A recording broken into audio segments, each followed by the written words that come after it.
Hey boys and girls, just got out of The Flash here at AMC.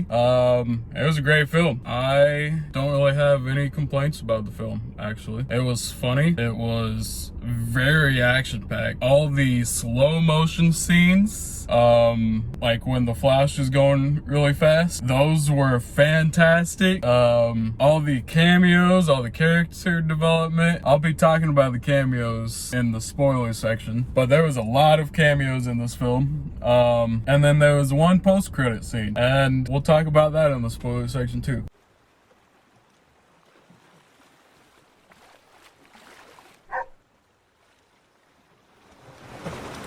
It was a great film. Overall, I think that if people can get over the Miller situation, and like give this movie an actual shot, I think a lot of people will enjoy this. It's not the greatest superhero film, like James Gunn is saying, but it's still a really great film. Just not the greatest. I think Across the Spider-Verse has hit that this year, because it's in its third week now, and people are still talking about that. The soundtrack is still on my mind every day. Yeah, just like Peaches was, like for 2 or 3 weeks straight after watching Mario. But this time it's the entire soundtrack of Across the Spider-Verse, not just one song, like Sunflower for Into the Spider-Verse or Peaches for Mario. And then of course like all the soundtracks for Guardians of the Galaxy. Like I listen to those all the time. The entire soundtrack is stuck in my head for all those too. But the music was great. All the themes for, like, you know, Michael Keaton Batman and Flash, and I think they gave Supergirl her own like theme as well. So like all the music was great. Yeah, it was just an overall great film. I really enjoyed this. It was a great fucking ride, especially during the slow motion scenes, dude. Like I just felt like I myself was there running, going really fast. Yeah, it was great. All the visuals, all of it. I don't really have a complaint for it, honestly. It's really hard not to go into spoiler territory with this film, because there's so much. There's just so much that they did not show you in the trailers. Yeah, I'm really trying.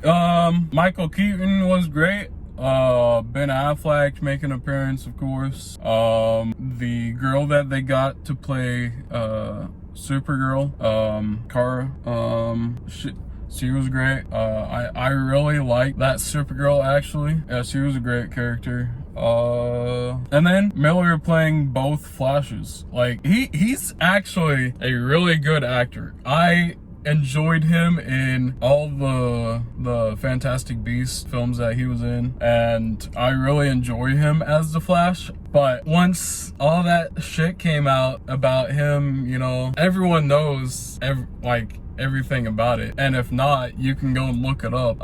But when all that stuff came out, I was like, dude, like you just ended your career right there. Like no one's gonna want to hire you after that. I'm honestly surprised that WB has stuck with him that long. I'm pretty sure they were waiting to see how people would react to this film before actually firing him, but who knows. He didn't get to speak at the premiere, I know that for sure, which was really smart on Warner Brothers' side. But yeah, it was like he still did a really great job playing the Flash. I really believed that he was the Flash in this film. But with that being said, like I still think that they need to find another actor and recast the Flash going forward into the DCEU with James Gunn and Peter Safran, which I trust James Gunn. I'm gonna leave that all in his hands. He's got the imaginative, oh my god, he's got the imagination. I trust him, and James Gunn I trust, you know. I'll let him pick all the actors and stuff for that. Anyway, I really enjoyed this film. I am going to go into spoiler territory now, because it's very hard to not talk about the cameos and the end credits. I'm gonna rate this 8 out of 10. It's still not the greatest. Like James Gunn was saying, I believe Across the Spider-Verse was better. There's been so many great movies this year though, with The Flash, Guardians of the Galaxy 3, Across the Spider-Verse. I'm going to rate it 8 out of 10. So with that being said, I'm going to move into spoiler territory now. 3, 2, 1. All right. The main spoiler that I think is the most surprising was George Clooney as Batman at the end there. Like, jeez. Like, everyone knew that the Justice League was probably going to show up in this movie. So you got Jason Momoa as Aquaman. You got Gal Gadot as Wonder Woman. And then you got Nicolas Cage showing up as a version of Superman. That was surprising. I wasn't expecting that. Like, how many superheroes has Nick Cage been? He's been Spider-Man Noir. He's been Ghost Rider.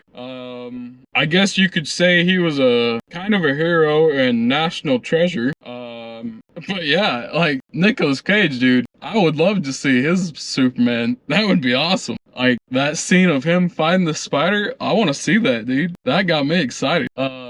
Yeah, there was several great cameos in this film. George Clooney there at the end, that was really, really funny. Would have been better if it was Matt Damon, you know, because Ben Affleck and Matt Damon are like best of friends. Matt Damon would have been funny if he showed up as Batman at one point. All the great little Easter egg moments, funny moments, like when the final battle scene when both Flashes are getting ready to run and they are winding up, you know, and they sing the "Let's go Barbie, let's party" or something.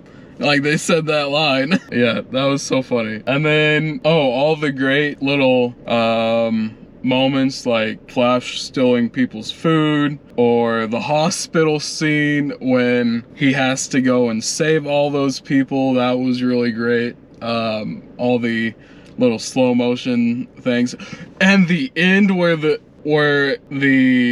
captions, like the first set of captions are rolling with all the actors' names and stuff that start in the film.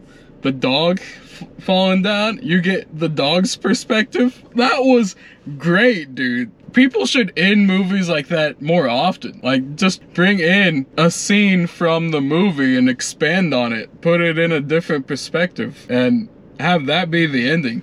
That was great. I loved that. And then, of course, the after credits scene as well, with him taking care of drunk Aquaman. That got me excited for Aquaman 2, and I think that was what they were shooting for, was like, yes, the DCEU is coming, but we do still have this Aquaman movie, so let us throw Aquaman in here one more time, get you ready for Aquaman 2, and then, you know, then we'll move on to Blue Beetle, which is what James Gunn has confirmed. That's the first movie in the DCU series, and then his Superman is the next one. I'm excited for Aquaman 2. I don't know how. I thought they were gonna answer more like how we're gonna move into the DCU, but they don't really need to. Like, we can just have a complete reboot, you know? But yeah, that scene with Aquaman being drunk and just